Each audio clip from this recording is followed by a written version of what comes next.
Today we're swapping out the combustion blower on a Payne furnace. This one actually went bad under warranty. And if you look at it, to me it looks like that seal between the blower housing and the motor went bad. Water leaked into that end bearing, and when I came and looked at it the other day, this was completely locked up. I got it freed up so that they had heat. Once the bearing is kind of bad, it is only a matter of time till it won't go anymore. So we're gonna get it swapped out here. Here is the new blower that Carrier sent us. Came in about 3 days, so not bad.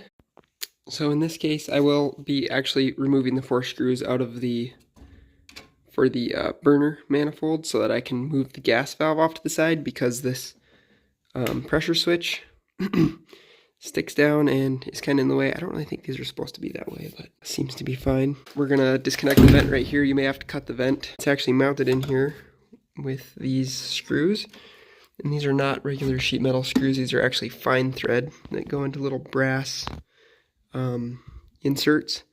And then we're going to disconnect the 2 screws going into this pressure switch and pull that off to the side.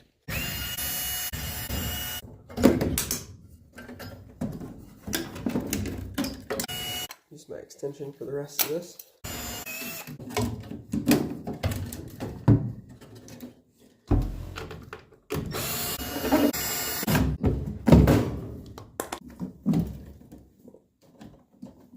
Just unplug the old inducer. So once you're in here, you want to make sure that there's no gasket material stuck to this, and it'd be good to wipe that little bit of sludge out of there. Looks fine in there. Let's take out the new one. We're going to be reusing this fitting on here as well. So the new kit comes with this restrictor, new screws, and this adapter. Looking at the old combustion blower, you can see there's no restrictor installed.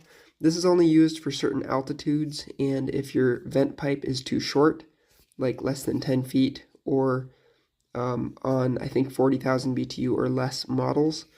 This one is a 60,000 BTU with a reasonably long vent, so you can see there's no restrictor installed, so we're not going to be using that. So you can get a better look at where the water leaks down through that bearing.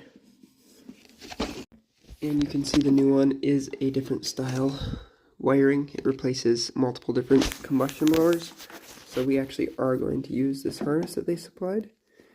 And this just plugs in here, and now it is converted over to our existing one. Make sure that your gasket is in place all the way around right there. And we're actually good to go ahead and install this now. You can see there's also 2 openings here and here that go into the collector box. And if we look at our instructions here, you can see it talks about the inducer inlet choke plate, and it does just snap in right here. There's a couple different sizes. In our case, I think it was this exact one, which is for the 40, 60, and 100,000 BTU single and 2-speed units. And then if you look at this chart here, you can find your exact furnace and see if it's actually needed. In our case, the 60,000 BTU is using this 31.75 millimeter inlet choke plate. The outlet choke plate, in our case, was not used, and that's what I was talking about in the video earlier when I was listing off the circumstances where that would be used. So if your combustion blower does have the restrictor on it, then you just take your pocket knife like this, stick it underneath, stick it into the gap like that, and pop it out, just like so. And then you can either move that one over or just use the new one that they send with it. Just make sure that it's the same size. Sometimes the kits will have a couple different sizes. You'll want to match your old application size for your new one. So just take that in your other combustion blower and snap that in.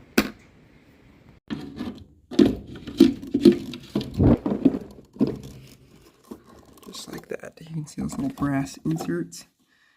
That's where we're going to want to start the screws in.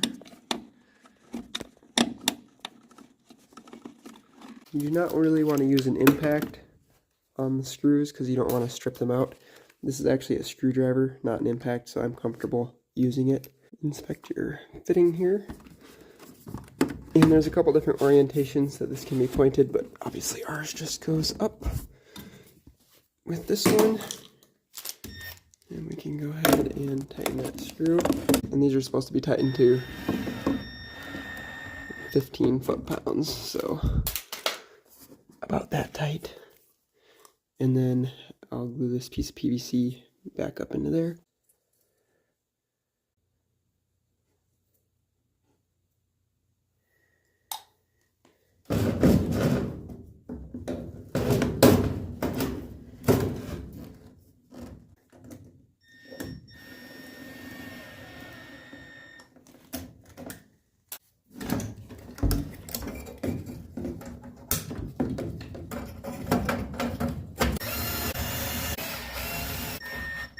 Plug in our inducer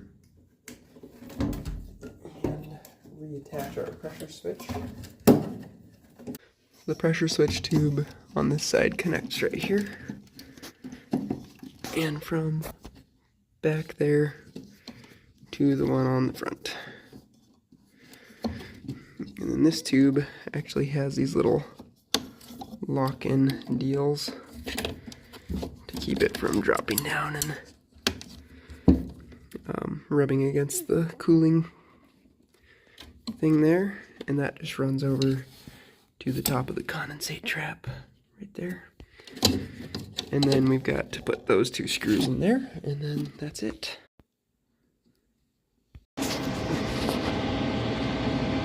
As long as we're here, I am going to pull out this flame sensor and just clean that as well.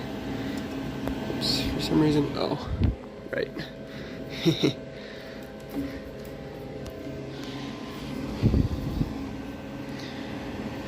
You know what, actually I'll probably clean that flame sensor first, and then we'll be good.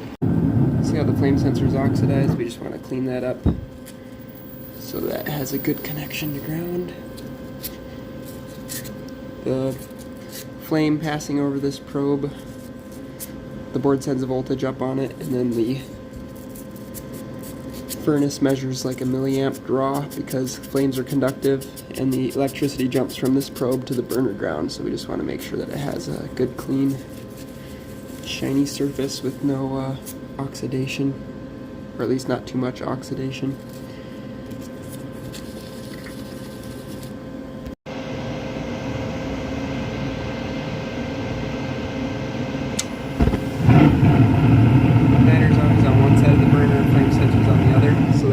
Furnace knows it lights all the way across before it will allow it to continue running, so yeah, that looks good. Should be good. So just inspect everything, make sure the wires are moved in such a way they're not going to rub this, and then make sure nothing's leaking, then you're good to go.